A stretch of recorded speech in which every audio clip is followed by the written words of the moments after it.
जय हिंद। इजराइल का सबसे advance air defence system iron dome किस तरह से काम करता है और किस तरह से इससे भी खतरनाक स्पाइडर, डेविड स्लिंग और एरो कैटेगरी की मिसाइलें काम करती हैं। देखिए, इसका जो आयरन डोम का पहली बार शुरुआत किया गया था वो इजराइल की कंपनी राफेल डिफेंस ने किया था। आप राफेल जहाज मत सोचिएगा, राफेल जहाज को फ्रांस की कंपनी डसाल्ट बनाती है, जबकि आयरन डोम को इजराइल की कंपनी रफाल बनाती है। तो आयरन डोम का जो पहला इस्तेमाल किया गया था 2011 में किया गया था और इस्तेमाल करने के 6 दिन बाद ही इस पर हमले हुए थे, जिसने पूरी तरह हम लोग को न्यूट्रल किया था। ये आयरन डोम क्यों कहते हैं? आयरन मतलब होता है लोहा और डोम का मतलब एक गुंबद टाइप का। इस तरह से शहरों को एक लोहे की समझ जाइए कि एक प्रोटेक्शन देता है, इसलिए इसका नाम आयरन डोम रखा गया। हालांकि शुरुआत में कहा गया था इसका कासम प्रोटेक्शन नाम रहना चाहिए, क्योंकि जो भी गाजा से रॉकेट हमले होते हैं वो कासम कैटेगरी के रॉकेट ही हमले होते हैं। ये कैसे काम करता है? इसका सबसे छोटा जो वर्जन होता है वो आयरन डोम होता है, बाकी सब इससे ज़्यादा एडवांस होता है। लेकिन इजराइल को सबसे ज़्यादा ज़रूरत जो है वो आयरन डोम की है। आयरन डोम जो सिस्टम है वो 3 कैटेगरी में काम करता है। सबसे पहले उसका रडार होता है, उसके बाद कंट्रोल सिस्टम होता है जो पता लगाता है कि मिसाइल की स्पीड कितनी है और कहाँ जाके गिरेगा।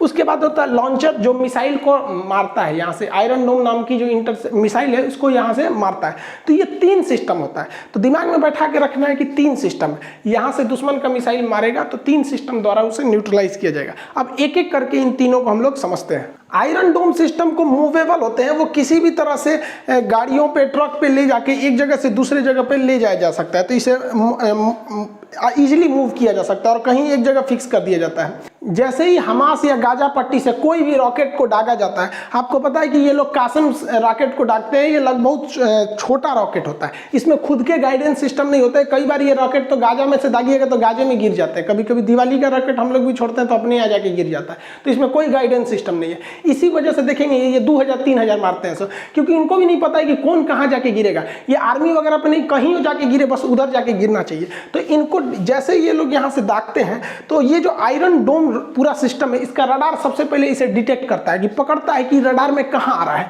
और रडार सिग्नल से जब उसको पकड़ लिया जाता है, इस रडार से ये रडार को इजीली मूव कराया जा सकता है एक जगह से दूसरी जगह पे। इस आयरन डोम का रडार जो होता है वो दुश्मन को पकड़ लेता है। ये आयरन डोम का रडार है, ये दुश्मन के आते हुए मिसाइल या किसी भी हमले को डिटेक्ट कर देगा और ये डिटेक्ट करने के बाद पूरा कैलकुलेशन कर लेगा कितनी स्पीड में आ रहा है और ये कमांड सेंटर को भेज देगा। कमांड सेंटर का डिसाइड करेगा कि इसको मार के गिराना है कि नहीं। ये इंटरसेप्टर मिसाइल से इसे मार के गिरा देगा।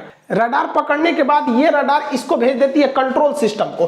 कंट्रोल सिस्टम जो होता है ये एक पूरी तरह से इसके अंदर बैठे रहते हैं लोग जो मैनुअली भी कंट्रोल करते हैं, ऑटोमेटिक भी कंट्रोल हो सकता है। तो यहाँ भेजा जाता है, यहाँ पे ये लोग डिसाइड करते हैं कि ये रॉकेट कहाँ जाके गिरने वाला है, क्या इससे कोई बढ़िया चीज नुकसान होगी या किसी आदमी का लॉस हो सकता है या कोई इंडस्ट्रियल एरिया डिस्ट्रॉय हो सकती है, तब ये मिसाइल को लॉन्च करने का ऑर्डर देंगे। या ऑटोमेटिक भी लगा के छोड़ देंगे तो वो भी दिखा देगा कि प्रोटेक्टेड एरिया में गिरेगा कि नॉन प्रोटेक्टेड एरिया। जैसे इजराइल का ज्यादातर भूमि पथरीला है, पानी की किल्लत है। अब जैसे ये वाले एरिया में कोई नहीं रह रहा है, यहाँ पे कोई नहीं रह रहा है, ये वाला एरिया में यहाँ के शहर बसे हुए हैं, तो जो रडार है वो सिग्नल भेजेगा कंट्रोल यूनिट को और बताएगा कि ये जो आपका रॉकेट है ये यहाँ पर गिरने वाला है। तो कंट्रोल यूनिट कहेगा भाई गिरने वाला है तो गिरने दो ना, वहाँ कोई रहता ही नहीं है। इसीलिए सायरन बजता है जब आयरन डोम किसी रॉकेट को पकड़ता है कि मतलब आप प्रोटेक्टेड एरिया में आ जाइए। तो कोई इधर उधर रह रहा होगा तो उसको बता दिया जाए इधर आओ, सोच रखो पड़िए पे गिर जाएगा तुरे। मेन सिस्टम होता है इस इंटरसेप्टर का, जिसे हम बैटरी कहते हैं। बैटरी जो होती है मिसाइलों की एक ग्रुप होती है जिसको झोंपा कहते हैं बैटरी। इस बैटरी में ना इधर से देखेंगे तो 4 लाइन दिखेगी, 1 2 3 4, लेकिन ऊपर से देखेंगे ना तो 5 तो दिखेगा, 1 2 3 4 5। तो 4 इधर से 5 इधर से, यानी एक बैटरी में टोटल इनकी 20 इंटरसेप्टर मिसाइल होती है। इस इंटरसेप्टर मिसाइल को तामीर मिसाइल कहते हैं। तामीर मिसाइल ही जाके मारता है, लेकिन जो रडार पकड़ता है, कंट्रोल सिस्टम डिसाइड करता है कहाँ गिरेगा और जो इंटरसेप्टर इसे ऑर्डर दिया जाता है, ये पूरे सिस्टम को हम आयरन डोम कहते हैं। लेकिन मेन मिसाइल मारने का काम ये तामीर मिसाइल ही इसे मारने का काम करता है। आयरन डोम की एक बैटरी में 20 ठो तामीर इंटरसेप्टर मिसाइल होती है। इंटरसेप्टर मतलब होता है जो दूसरे को जाके मारता है। लेकिन इस तामीर मिसाइल की खराबी क्या है, इसके पास किसी भी टाइप का नेविगेशन सिस्टम, मतलब आप कहिए तो इसके पास खुद का रडार नहीं होता है।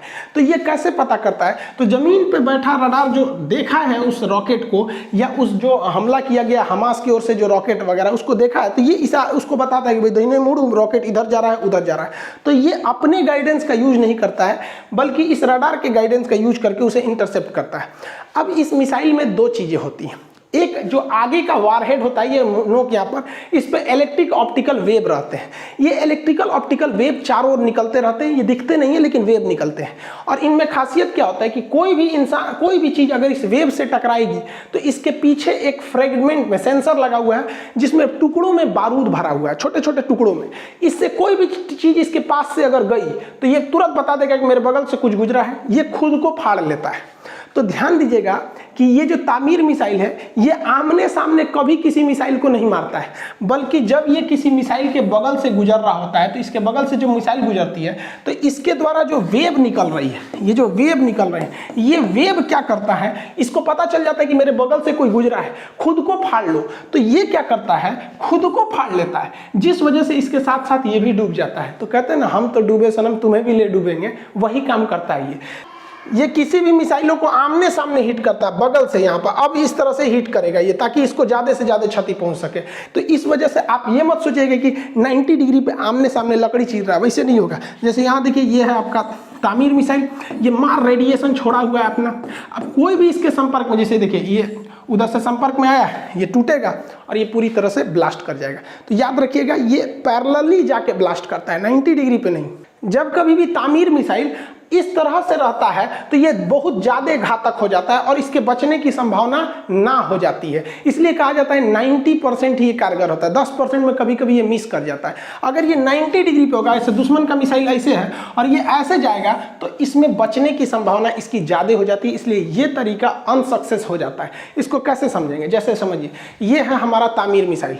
यहाँ देखिए, ये कलम जो है ये मिसाइल है, इसमें हम ये जो कागज़ जोड़ दिए हैं, ये बता रहा है कि इससे क्या निकल रहा है, ऑप्टिकल वेव्स निकल रहे हैं।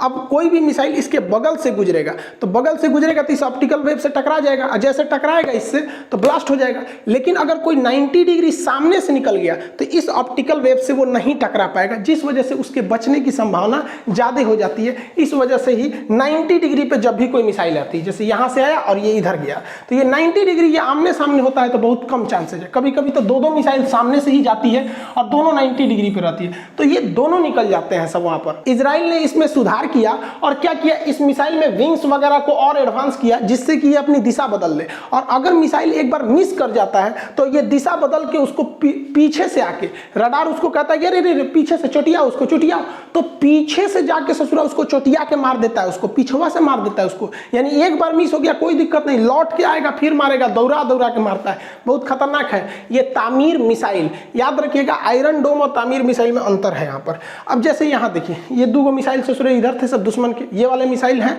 दुश्मन के हैं, और ये आपका तामीर मिसाइल है। ये लोग भाग रहे हैं, लोग दौड़े दौड़े मारो मारो मारो, इजराइल पे गिरो, इजराइल पे गिरो। इस ससुरा बगल से जाएगा, कहेगा चाचा कहाँ, जेरूसलम, चलिए चलिए चलिए, आइए आइए, बीचों में घुसेगा और खुद को फाड़ लेगा। ये भी गए, काम खत्म। तो आप देखेंगे इजराइल जो है ना, बहुत खतरनाक दुश्मन के जहाज़ों को मारते, मिसाइलों को मार देता है।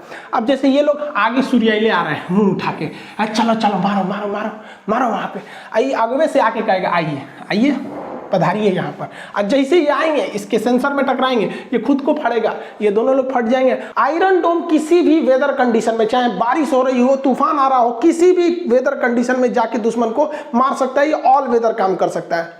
आयरन डोम मिसाइल जो है वो किसी भी मिसाइल को बहुत हाइट पे जाके इंटरसेप्ट करता है, जिस वजह से इसका फ्रेगमेंट और कचरा नीचे आने से पहले ही डिस्ट्रॉय हो जाता है। ये पूरा डे नाइट मैच खेलता है, एकदम 20-20 वाला। दिन में भी काम करेगा, रात में भी करेगा, बहुत ज़्यादा हाइट पर भी काम करेगा। किसी भी तरह का मौसम रहे, खराब मौसम रहे या अच्छा मौसम रहे, ये दुश्मन को धूल चटा देता है। कोई भी मिसाइल यहाँ गिरती है उसको 90% तक ये मिसाइल उसे गिरा देता है। लेकिन हर चीज़ की कुछ ना कुछ कमजोरियाँ होती हैं। इसकी भी एक खराबी क्या है कि ये बहुत महंगा है।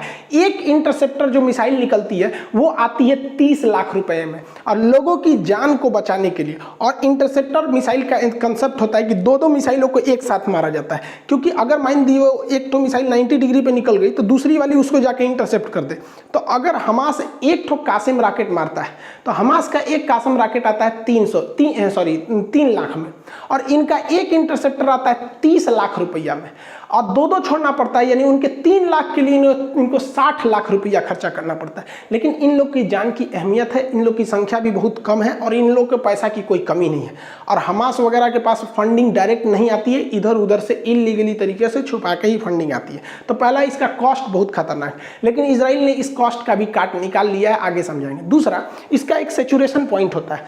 किसी भी चीज का एक क्षमता होती है कि कितने मिसाइलों को ये काउंटर कर सकता है। हालांकि इजराइल में जितने भी ये चीजें लगे हैं सब आपस में जुड़े हुए हैं। अगर किसी आयरन डोम के पास 200 मिसाइलें एक पास आ जाएंगी तो इसके बैटरी में तो केवल 20 ही है, तो भाई ये 20 को मार देगा, और अगल बगल वाले को मैसेज भेज देगा, सुधरा हमारा पे 200 आया है, तो वो भी आके इधर उधर मार देंगे सब। लेकिन सबकी एक कैपेसिटी होती है। मान के चलिए कि जहां